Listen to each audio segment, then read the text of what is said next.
Hello বন্ধুরা, আসসালামু আলাইকুম। আজকে সিওই নিয়ে একটু কথা বলবো।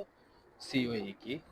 সিওই হচ্ছে সার্টিফিকেট অফ এলিজিবিলিটি, যেটা কিনা জাপান আসতে হলে আপনি যেই ভিসায় জাপানে অ্যাপ্লাই করেন না কেন, আপনাকে প্রথমে সিওই এর জন্য আবেদন করতে হবে।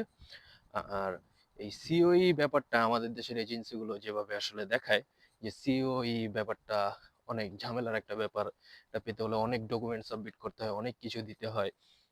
মানে এরকম ভাবে বোঝায় যে এই ব্যাপারটা অনেক কঠিন, অনেক কষ্টকর, যেটা কিনা আমরা পারবো না, এজেন্সিরাই পারবে।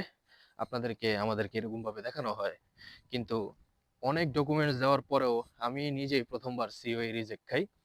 কিন্তু এজেন্সির দ্বারা করানোর পরে কিন্তু আমি দ্বিতীয়বার নিজের কাগজ নিজে গুছাই এবং নিজেই ডিএইচএল অফিসে গিয়ে পেপারস গুলো সাবমিট করি। আর মাত্র 5টা কাগজ 5টা কাগজ জমা দিয়ে কিন্তু সিওই পেয়ে যাই।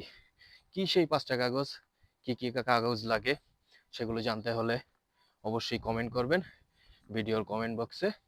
আপনাদের কমেন্টের উপর ভিত্তি করে কি সেই 5টা পেপার, সেগুলো পরবর্তী একটি ভিডিওতে বলবো।